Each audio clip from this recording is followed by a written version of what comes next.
నమస్తే, తెలుగు రాజ్యంకి స్వాగతం. నేను మీ సంధ్య.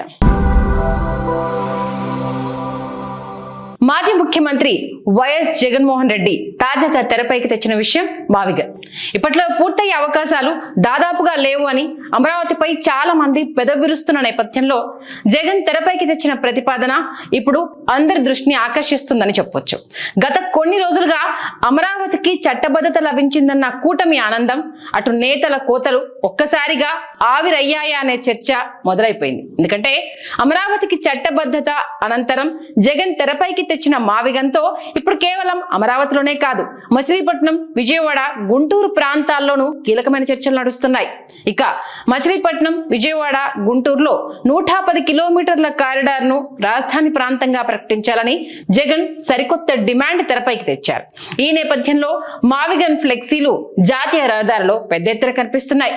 పైగా బాపట్ల సభలో సీఎం చంద్రబాబు మాట్లాడుతూ మచిలీపట్నం, విజయవాడ, గుంటూరు అవన్నీ సిఆర్డీఏ పరిధిలో ఉన్నాయని, తాము చేస్తున్నది కూడా అదే అని జగన్ నినాదాన్ని పరోక్షంగా బలపరచడంతో వైసీపీ శ్రేణుల్లో సరికొత్త ఉత్సాహం కనిపిస్తోంది అని అంటున్నారు పరిశీలకులు. ఒక నాయకుడిని సైకో అనుకున్నాం గానీ పార్టీనే సైకో పార్టీగా తయారు చేశాడు. మావిగన్ అంటాడు. మొన్న 3 ముక్కలాట, ఇప్పుడు మావిగన్. వాటికన్ అలా సంతోషం, దాని ప్రతిష్ఠ దీలా, పరువు దీలా. దీనికంటే ఏమి ఎక్స్పెక్ట్ చేస్తారు మీరు అడుగుతున్నా. దీనికి తోడు జగన్ ప్రతిపాదిస్తున్న మావిగన్ లో అనేక సానుకూల అంశాలున్నాయనే చర్చ దాదాపు అన్ని వర్గాల్లోనే మొదలైందని అంటున్నారు. జగన్ ప్రతిపాదించిన రాజధాని ప్రాంతంలో 4 కార్పొరేషన్లు, 2 మున్సిపాలిటీలు, 60 లక్షలకు పైగా జనాభా ఉంది.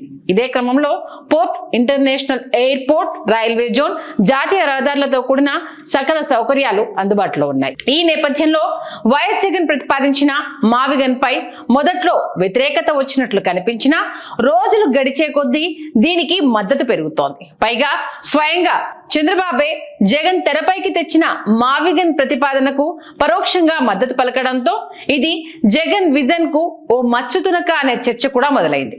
ఈ పరిణామాల నేపథ్యంలో డైవర్షన్ పాలిటిక్స్ లో భాగంగా దివంగత మహానేత వైఎస్ఆర్ మరణాన్ని జగన్ కు ముడిపెడుతున్నట్లుగా ఏపీ మంత్రి ఒకరు వ్యాఖ్యానించారు. నోరుంది, చూపించే ఛానళ్లున్నాయి, అచ్చేసే పత్రికలు ఉన్నాయి కదా అని ఏది పడితే అది మాట్లాడొచ్చా అనే ప్రశ్నలను తెరపైకి తెస్తూ వాటికి విమర్శలు మొదలయ్యాయి. ఈ సమయంలో మాజీ మంత్రి, వైసీపీ కీలక నేత బొత్స సత్యనారాయణ మీడియా ముందుకు వచ్చి సదరు కూటమి మంత్రి చేసిన వ్యాఖ్యలపై తీవ్ర మనోవేదనకు గురైనట్లుగా తెలిపారు. కెమెరాల ముందు కన్నీటి పర్యంతమయ్యారు. వైఎస్ఆర్ మరణం, తదనంతరం పరిణామాలను జగన్ కు ముడిపెడుతూ చేసిన వ్యాఖ్యలు ఏ మాత్రం సమర్థనీయం కాదని అన్నారు. ఈ వ్యాఖ్యలను మంత్రి వెనక్కి తీసుకోవాలని డిమాండ్ చేశారు. వైఎస్ఆర్ ప్రయాణించిన హెలికాప్టర్ కనిపించడం లేదన్న వార్తల సమయంలో వైఎస్ఆర్ నివాసంలోనే జగన్ ఉన్నారని బొత్స చెప్పారు. వైఎస్ఆర్ పార్థివ దేహాన్ని పావురాల గుట్ట దగ్గర గుర్తించామని, అనంతరం ఆ పార్థివ దేహంతో తాము హైదరాబాద్ లోని వైఎస్ఆర్ ఇంటికి వచ్చామని బొత్స వివరించారు. అక్కడ నుంచి నేను ముందుగా క్యాంప్ ఆఫీస్కి వచ్చాను. నేను నా భార్య ఝాన్సీ,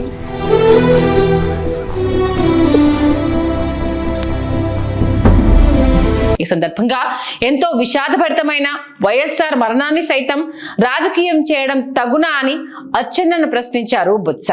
తుచ్చమైన రాజకీయాల కోసం ఇంతలా దిగజారొద్దని తెలిపారు. దీంతో కేవలం జగన్ తెరపైకి తెచ్చిన మావిగన్ అంశానికి అన్ని వర్గాల నుంచి మద్దతు పెరగడంతో పాటు అమరావతి భవిష్యత్తుపై నీలి నీడలు అనే చర్చ మొదలైన నేపథ్యంలో డైవర్షన్ పాలిటిక్స్ లో భాగంగానే కూటమి నేతలు ఈ తరహా కామెంట్లు చేస్తున్నారని అంటున్నారు పరిశీలకులు.